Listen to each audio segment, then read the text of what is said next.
Preview.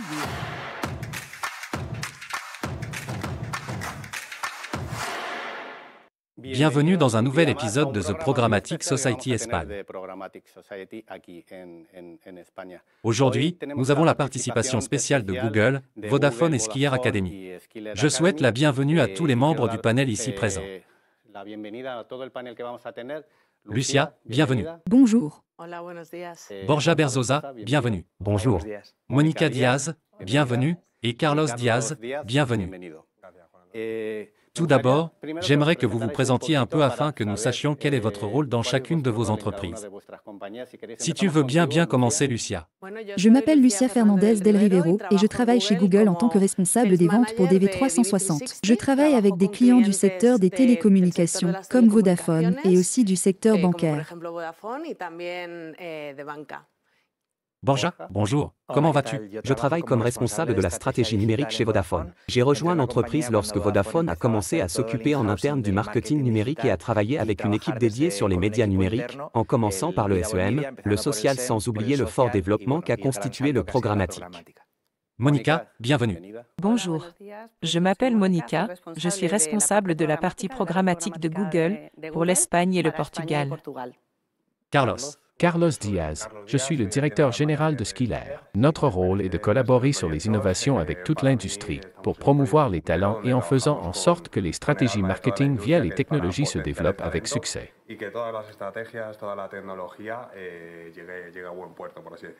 Dans l'épisode d'aujourd'hui, nous allons parler des médias et de la publicité programmatique. Je voudrais commencer par la définition de la publicité programmatique.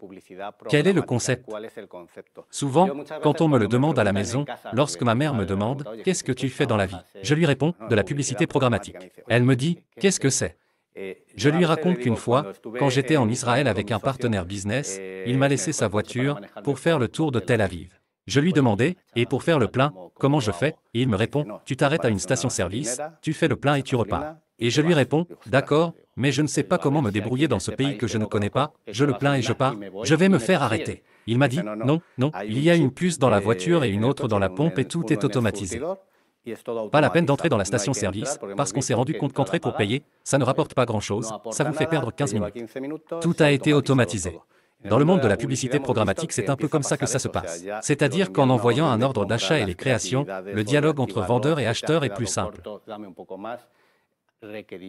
Cette automatisation s'est avérée nécessaire. Carlos, peux-tu nous parler un peu de la publicité programmatique? Je m'en tiendrai à un terme que tu as mentionné, à savoir l'automatisation. En fait, l'achat programmatique est un processus entièrement automatisé qui nous permet d'acheter des espaces publicitaires à partir d'une seule plateforme. Le système est vraiment basé sur la combinaison de l'enchère en temps réel et du big data, un modèle qui enchérit en temps réel pour chaque impression et qui traite également des millions de données. Ces mêmes données nous donneront les critères pour enchérir pour telle ou telle impression, en étant capable d'optimiser au maximum notre investissement publicitaire. J'insiste surtout sur le fait que nous pouvons ainsi toucher le bon utilisateur au bon moment et dans un contexte très spécifique. Et pour mettre en évidence trois avantages très rapides de la publicité programmatique, je soulignerai l'industrialisation, la capacité de raccourcir les temps d'activation, ce qui nous permet de vraiment consacrer du temps à l'optimisation de la campagne et de l'investissement publicitaire. L'optimisation, en combinant efficacité et puissance, et SEO en mixant différents types d'inventaire, ce qui fait évoluer le modèle une fois qu'il a été testé. Et enfin, les données et l'intelligence sont importantes. Pouvoir fournir à nos campagnes de l'intelligence et des données. C'est parfait. Monica, consolidation de la publicité via DV360. Quel est son rôle? Qu'est-ce que DV360? DV360 est la technologie d'achat programmatique dont Carlos a très bien expliqué le concept. Que permet notre technologie? Elle permet aux grands annonceurs et aux grandes agences d'accéder à presque n'importe quel type d'inventaire sur Internet. Parlons du display, de l'audio, de la vidéo, de la TV connectée, du native advertising et dernièrement aussi du digital out of home. Ce qui caractérise aussi DV360 et qu'aucun autre DSP n'a, c'est de pouvoir accéder à l'inventaire de YouTube. Et quels avantages, parce qu'il y a beaucoup de plateformes d'achat, quels avantages apporte DV360 par rapport aux autres plateformes? Je vais me répéter un peu avec Carlos, parce que c'est vrai qu'au final, c'est une plateforme technologique programmatique. Je dirais qu'il y a, en résumé, deux grands avantages. Le premier est l'efficacité et le second l'efficience. Dans l'efficience, nous avons deux dérivés. Nous avons l'efficience qui est générée par le processus d'achat, par l'automatisation dont Carlos parlait, et dans ce sens, nous pouvons avoir plus de ressources dédiées à cette stratégie et aux valeurs, aux tâches avec plus de valeur ajoutée. Et puis, d'autre part, l'efficacité qui a trait au contrôle de la fréquence de diffusion. Et c'est quelque chose d'unique au sein de DV360. En ayant tous les médias dans la même campagne, ce que nous pouvons faire est de fixer une fréquence de diffusion qui est, par exemple, définie par l'annonceur pour atteindre un objectif. Avec cette fréquence, si auparavant nous avons diffusé auprès d'un utilisateur 10 fois, nous optimisons la diffusion. Nous diffusons plutôt 3 fois auprès de chaque utilisateur. La plateforme va essayer de trouver de nouveaux utilisateurs à partir de ces 3 diffusions appelées aussi capping. Il en résulte une efficacité dans l'achat des médias, une optimisation des coûts et de la diffusion par utilisateur. Nous ne saturons pas le consommateur.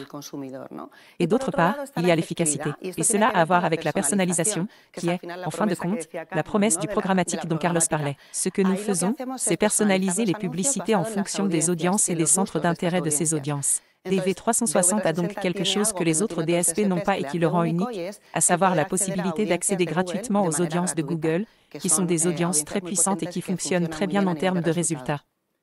Borja, j'aime bien les preuves tangibles. Nous avons entendu que la plateforme fonctionne. Pour un client comme Vodafone, est-ce vrai? Eh bien, un client comme Vodafone a commencé à travailler et à internaliser tout le SEM et le social, et quand la partie programmatique est arrivée, et que nous avons dû choisir un DSP, nous avons dû organiser une compétition mondiale parmi tous les pays qui travaillent avec Vodafone, et DV360 s'est illustré, précisément à cause de ce que Monica a mentionné, en raison des audiences, de l'inventaire et aussi en raison du soutien qu'ils nous ont apporté. Lorsque nous avons commencé à travailler avec des traders internes pour gérer le programmatique chez Vodafone, nous avons cherché à réaliser des gains d'efficacité. Chez Vodafone, nous avons travaillé sur des campagnes fil rouge accès performance, puis sur des campagnes réparties sur toute l'année. La plus importante pour nous et pour de nombreux annonceurs étant la rentrée des classes. Ce que nous avons fait, c'est de voir à quoi ressemblait la campagne de rentrée scolaire de l'année précédente lorsque nous n'achetions pas de manière programmatique et que nous achetions de manière fragmentée, puis de voir quels étaient les doublons en termes d'utilisateurs. Ce que nous avons fait, c'est travailler sur la campagne de rentrée scolaire l'an passé par le biais du programmatique, et voici les résultats. Oui, on brûle d'impatience de savoir si les résultats étaient bons ou mauvais. Est-ce que ça a marché? Ça a marché d'abord parce que c'était une campagne très visuelle. C'était des vidéos. Nous parlions du contenu que nous avions sur des plateformes comme HBO ou Amazon Prime. C'était donc une campagne où la vidéo était la partie fondamentale et ce que nous avons fait, c'est consolider tous les partenaires avec lesquels nous travaillons dans le domaine de la vidéo, YouTube étant l'un des partenaires les plus importants, mais pas le seul. Cette consolidation nous a permis de gagner en efficacité et en efficience dans l'utilisation de l'outil, car nous n'avons pas eu besoin de conclure des accords avec chacun des partenaires séparément, mais nous avons tout fait par le biais de la plateforme DV360. D'autre part, en termes de chiffres, en évitant la duplication que Monica a mentionnée en achetant de manière fragmentée, nous avons obtenu une plus grande couverture. Ce qui, si je m'en rappelle bien, est un reach plus élevé de 4%, un VTR encore plus élevé de l'ordre de 19%. Et ce, parce que nous avons limité les personnes surexposées. Et ainsi, nous avons étendu la visibilité de la campagne. Et en ayant un VTR plus élevé, nous avions un coût plus faible, une réduction de coût de 4% en CPV. Donc, oui, les résultats étaient bons. Je l'ai ici, je les ai imprimés. Nous parlons de 7% d'utilisateurs uniques en plus, ce qui est encore mieux que les 4% dont vous parliez. Ce qui me paraît assez exceptionnel. Grâce au dispositif, la meilleure répartition de la diffusion rend l'ensemble de la campagne plus efficace. Sans oublier cette augmentation du VTR de 19%, ce qui est assez incroyable. Et cette réduction du CPV, le coût par vue, de 4%, ce qui me semble être des données assez notables. Avant de poser une question à Lucia, j'ai été surpris par ce que tu as dit rapidement, à savoir que tu as une équipe programmatique interne. En d'autres termes, nous constatons que, petit à petit, l'annonceur commence vraiment à constituer son équipe programmatique interne. Cela joue un rôle important, cette équipe que vous avez constituée chez Vodafone? Oui, Vodafone s'est engagé, non seulement en Espagne mais aussi au niveau du groupe, dans tous les pays, à créer une équipe média pour gérer les médias numériques qui peuvent être gérés en interne.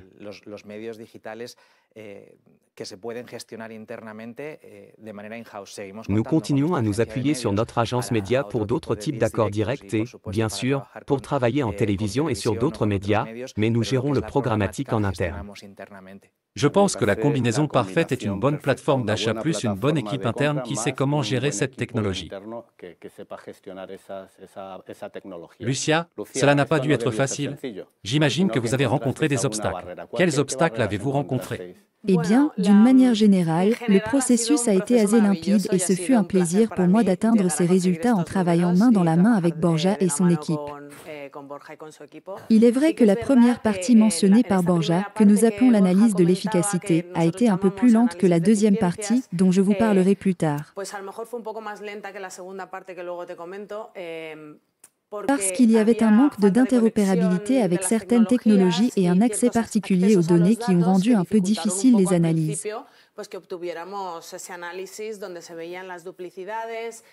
Comme par exemple, voir les doublons et si nous avions réussi ou non à toucher les utilisateurs recherchés avec ces campagnes. C'était la première partie qui était un peu plus complexe, mais une fois que nous avons vu les résultats, qui étaient clairs, nous sommes passés à la partie suivante, qui est la plus satisfaisante. Parce que le processus a été simplifié et rendu beaucoup plus facile. Parce que, tout d'abord, l'équipe de Borja, comme nous l'avons mentionné, a une très longue expérience avec le programmatique et spécifiquement avec DV360. Donc à la fois la mise en œuvre et l'optimisation des campagnes a été très facile, pour être honnête. Ensuite, comme nous l'avons mentionné, le fait que tout soit centralisé a rendu les choses beaucoup plus faciles. Et enfin, et c'est quelque chose de relativement récent, nous n'avons pas eu à répéter le processus précédent pour obtenir les données car elles peuvent être obtenues directement à partir de DV360. Il s'agit de rapports qui, au niveau quotidien, montrent la couverture totale de la campagne et également la couverture additionnelle obtenue grâce à ce capping. De sorte que vous pouvez prendre des décisions en temps réel en fonction des données que vous obtenez. En dehors des indicateurs clés de performance que nous avons mesurés, le taux de visualisation, etc. Et bien sûr en maintenant toujours la brand safety à 100%. Tu as dit une chose très intéressante qui est le capping. J'aimerais développer ce point. Un peu, Monica, c'est un défi pour tout le monde en ce moment. La gestion du capping dans un environnement sans cookies, comment faire? C'est une bonne question. C'est vrai que, si on y pense, ça fait longtemps qu'on n'a plus de cookies dans une bonne partie de l'écosystème. Il y a déjà Firefox, entre autres, qui a supprimé les cookies. Donc, de notre côté, nous avons deux façons d'obtenir ce contrôle de fréquence de diffusion aujourd'hui. Nous nous dirigeons vers des solutions où les cookies ne sont pas nécessaires, comme pour l'ensemble de l'écosystème. Mais maintenant, ce que nous faisons, c'est que pour les first-party cookies, nous continuons à maintenir et à utiliser la fréquence de diffusion basée sur des first-party cookies. Et de l'autre côté, nous utilisons l'intelligence artificielle et le machine learning avec toutes les données dont dispose Google pour être en mesure d'assurer cette fréquence de diffusion sans avoir d'impact sur les résultats de nos annonceurs. C'est-à-dire faire plus avec moins de données. C'est un peu la direction que nous prenons dans le programmatique. Je pense que c'est l'une des tendances que nous allons voir. Cette nécessité d'aborder l'environnement publicitaire sans cookies est importante.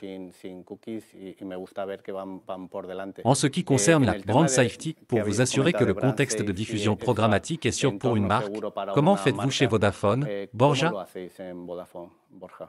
Eh bien, nous travaillons avec la technologie Double Verify et nous optimisons toutes les campagnes avec pour nous assurer que nous n'apparaissons pas dans des endroits où nous n'avons pas à apparaître.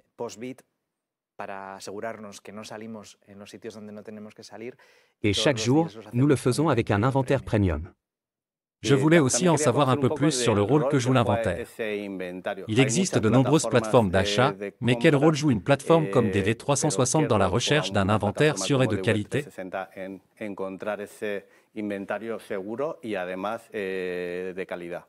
Comme je l'ai déjà dit, nous avons une capacité d'accès à 94% à l'Open Web, c'est-à-dire que nous atteignons la grande majorité de l'inventaire. Nous nous concentrons sur l'inventaire vidéo, qui est en pleine croissance. Aujourd'hui, nous avons la plateforme qui a la plus grande de couverture, la plus grande consommation de vidéos de masse, qui est YouTube. YouTube, selon Barlovento, est la plateforme audiovisuelle qui a enregistré le plus de minutes de visionnage au cours des derniers mois et dont la part dans l'audiovisuel est de 12%. Lorsqu'un annonceur veut atteindre ses objectifs, YouTube est la plateforme qui joue un rôle fondamental, mais pas seulement cela. Il y a des études qui disent qu'évidemment, plus la couverture est importante, meilleurs sont les résultats. Et nous avons vu comment YouTube contribue pour 22% à l'augmentation des ventes, 20% à l'amélioration du retour sur investissement de nos annonceurs. C'est pourquoi, en fin de compte, les annonceurs parient sur YouTube et ils parient aussi sur le fait d'avoir une plateforme où la vidéo peut être complétée avec d'autres types d'inventaires pour atteindre leurs objectifs. En d'autres termes, et les analyses le mentionnent. Les annonceurs parient sur le contenu vidéo parce que c'est ce qui fonctionne le mieux lorsqu'il s'agit de réaliser des conversions, et encore plus à une époque où nous recherchons cet objectif. Borja, YouTube résout-il vraiment cette quête d'inventaire mêlant qualité et format vidéo pour vous? Oui, en fin de compte, YouTube atteint un public que la télévision traditionnelle n'atteint pas. Pour Vodafone, la partie vidéo est très importante et nous utilisons YouTube pour atteindre ce public. En fait, nous avons commencé à traiter YouTube presque comme une chaîne de télévision supplémentaire plutôt que comme un contenu numérique. Ce qu'il est toujours grâce à tous les avantages qu'il possède, à savoir la possibilité de fragmenter et de segmenter le public que nous voulons atteindre.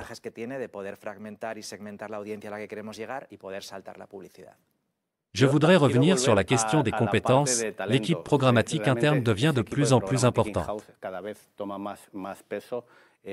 Carlos, quel rôle jouent les compétences dans la gestion des outils programmatiques? Je crois sincèrement que sans talent, il n'y a pas de bonne gestion des technologies. Cela est crucial pour notre industrie.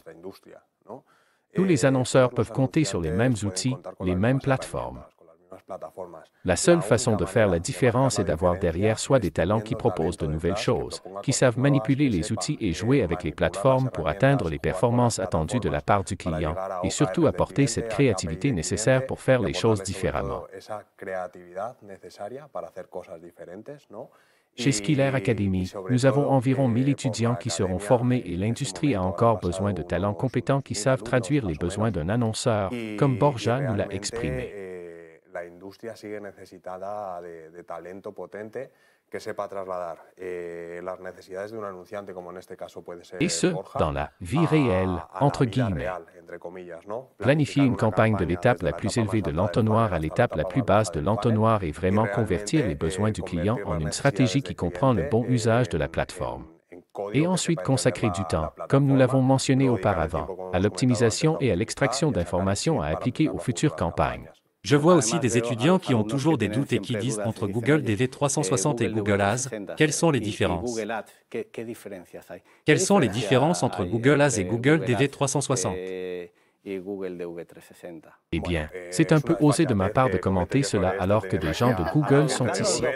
Donne-nous 2 points et je te propose de laisser Lucia compléter. Pour moi, Google Ads est le petit frère de DV360. Pour moi, ce sont des plateformes avec un caractère très différent, mais surtout dans la partie display, je soulignerai la capacité d'inventaire. Dans Google Display Network, nous ne pouvons accéder qu'à l'inventaire Google et si nous utilisons DV360, nous avons accès à tout l'inventaire du web. Ensuite, en termes de coûts, il faut également souligner quelque chose. Google Display Network n'a aucun coût associé, évidemment DV360, en raison du type de plateforme et d'outils qu'il représente, à un coût technologique lié à la puissance d'achat qu'il procure. Et pour moi, une des choses les plus importantes, et je parle sous le contrôle de nos consoeurs de chez Google, c'est la segmentation. Il est vrai que dans GDN comme dans DV360, nous avons accès à des audiences de marché ou d'affinité, mais pour moi, la grande différence est que dans DV360, nous pouvons compter sur des audiences provenant de first-party data. Il est vrai qu'il faut payer pour ces segments, mais je pense qu'ils sont très puissants si nous voulons atteindre des données beaucoup plus qualifiées, pour ainsi dire. Je crois que la partie audio est également accessible sur DV. Lucia, tu confirmes? La version test est terminée, bien sûr. Des informations complémentaires à nous fournir? Eh bien, tu l'as très bien expliqué. Je voudrais peut-être ajouter que nous avons d'autres types d'achats que vous n'avez pas dans Google Ads, comme, par exemple, la réservation garantie ou un préfred deal, où vous passez un accord directement avec l'annonceur, enfin, avec l'éditeur, et puis aussi, ce que nous mentionnons toujours, le contrôle de fréquence de diffusion.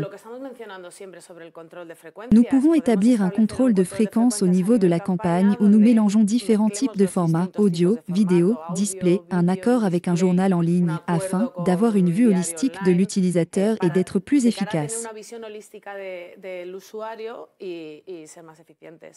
C'est parfait. Je voulais aussi me pencher un peu sur la question de la publicité programmatique garantie, qui est quelque chose qui, ayant été du côté des médias et du côté des annonceurs, je vois que c'est quelque chose qui est important, qui est une nécessité.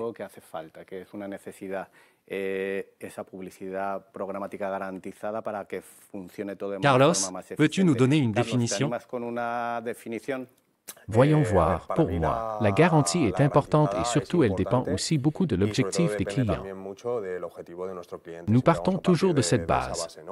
Il y a deux façons de voir les choses. Pour moi, il y a le prix plancher de l'éditeur à concilier avec le prix plafond de l'annonceur. En termes d'avantages avec le prix plancher de l'éditeur, bien, évidemment la chose normale est qu'il reçoive un CPM plus élevé pour cet inventaire. Pour l'éditeur, c'est avoir une plus grande possibilité de vente et un coût technologique plus faible. Et puis avec le prix plafond de l'annonceur. Nous avons évidemment les opportunités positives que constitue l'inventaire garanti, une préférence sur les modèles d'enchères. Nous ne devons pas oublier que le programmatique est un modèle en cascade. Et cette garantie est au sommet de la cascade tout en ayant le contrôle de l'inventaire. Les points négatifs pour l'annonceur, normalement, pour ce CPM, vous allez payer plus. Parce que c'est un inventaire plus premium et que nous allons avoir plus de contrôle. Borja, vous allez commencer à utiliser de plus en plus, si j'ai bien compris, la publicité programmatique garantie, n'est-ce pas? C'est une tendance sur laquelle les annonceurs parient. Oui, eh bien, nous venons juste de commencer la publicité programmatique garantie et nous allons l'analyser, bien sûr, pour la prochaine campagne.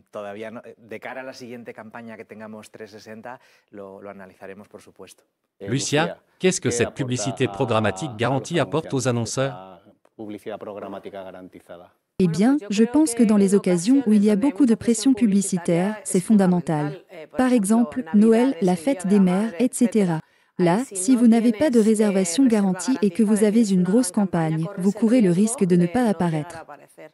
Ensuite, par exemple, si vous voulez apparaître dans des positions très premium, la page d'accueil d'un journal, alors en général, le programmatique est garanti. Et une très bonne chose qui s'est produite ces dernières années est également liée aux audiences Google dont nous avons parlé précédemment. À savoir que les annonceurs peuvent maintenant utiliser cette couche de données Google dans leur réservation garantie et l'utiliser dans certaines occasions pour s'assurer qu'ils atteignent leur public cible. Et à d'autres occasions, ils vont même plus loin et personnalisent les créations en fonction du public qu'ils veulent atteindre, ce qui améliore les indicateurs clés de performance de la campagne, le taux de clic, le taux de rebond. Hace que mejoren los KPIs de la campaña, puede mejorar un CTR, una tasa de rebote. Car l'utilisateur se sent plus en adéquation à la publicité qu'il voit. Monica, perçois-tu également l'appétence des annonceurs en matière de publicité garantie? Oui, nous l'apercevons, mais je pense que nous sommes encore un peu en retard. Je dois dire qu'au niveau européen, par exemple, si nous regardons nos confrères en Italie, ils ont une adoption très forte du programmatique garanti et c'est quelque chose qui n'est pas remis en question. Ici, je pense que nous essayons encore d'y arriver en discutant aussi, je crois, avec les éditeurs.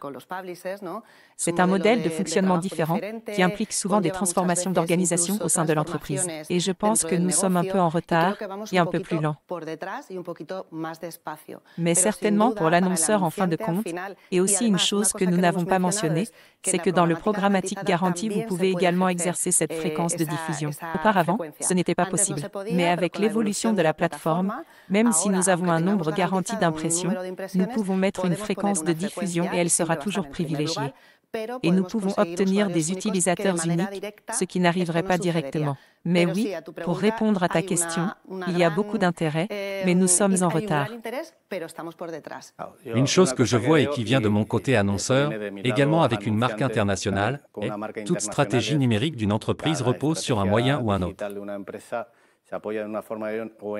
Certaines personnes comptent beaucoup sur les achats sur le marché libre. J'ai toujours aimé l'inverse, mettre en place mes accords garantis ou mes accords préférentiels avec des médias auxquels je fais confiance, avec des prix convenus, et ensuite les coûts technologiques.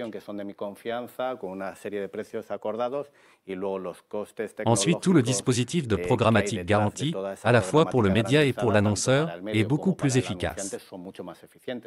Lorsque vous parlez d'achat de médias en programmatique, d'1 million, 2 millions, ou de toute cette efficacité de coût, cela fait une grande différence.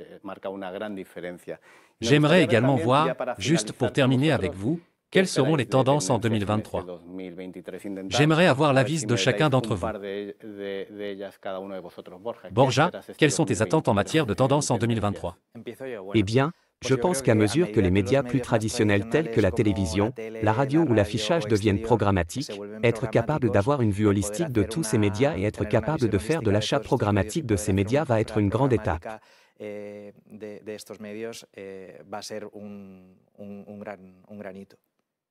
Lucia, quelles sont les tendances que tu observes? Eh bien, ce que je vois, c'est que nous avons fait beaucoup de progrès avec l'affichage et la vidéo, comme nous en avons parlé, mais il y a aussi d'autres formats qui nous aident à atteindre l'utilisateur indépendamment du moment de consommation.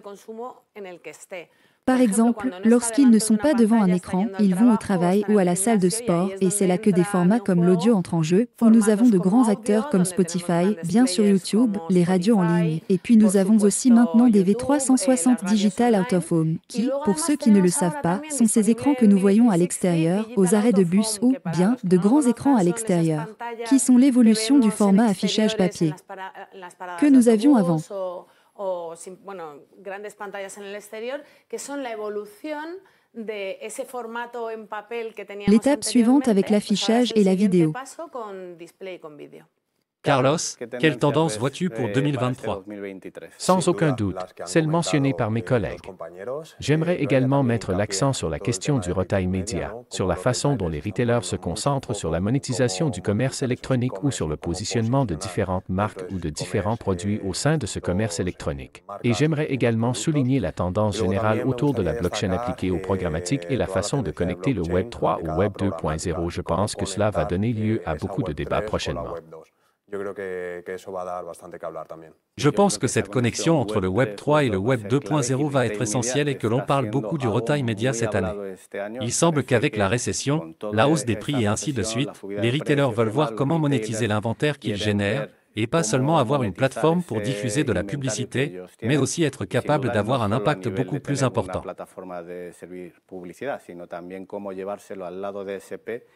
Je souhaite laisser Monica Diaz pour la fin et la clôture de notre programme. Quelles sont les tendances que tu vois se dégager?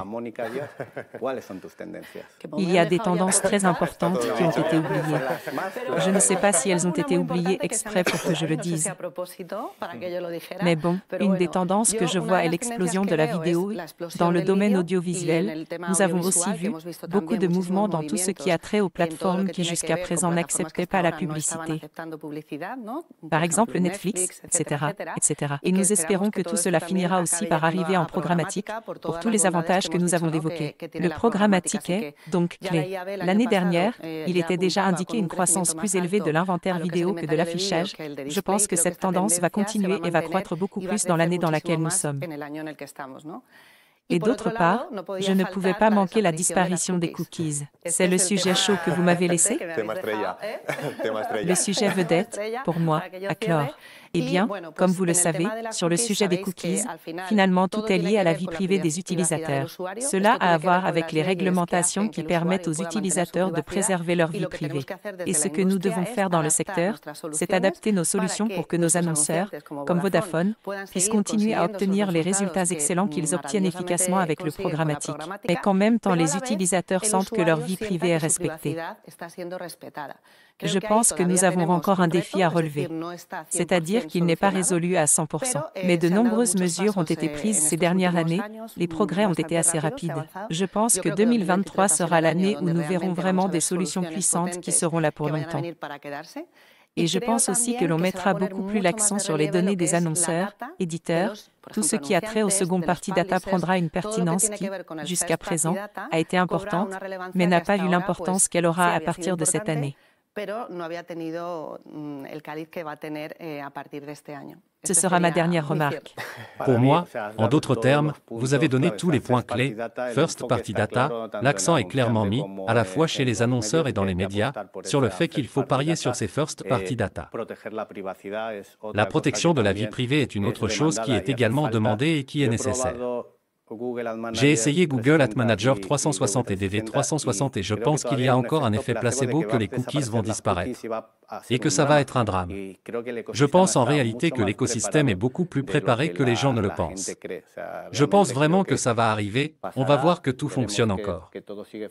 Nous n'aurons pas le temps aujourd'hui, mais je pourrais vous inviter à discuter de Data Clean Room, qui est un autre sujet dont on parle beaucoup dans cet environnement publicitaire. Merci, Monica, Carlos, Lucia et Borja. Je vous donne rendez-vous dans la prochaine émission The Programmatic Society Espagne avec Skier Academy.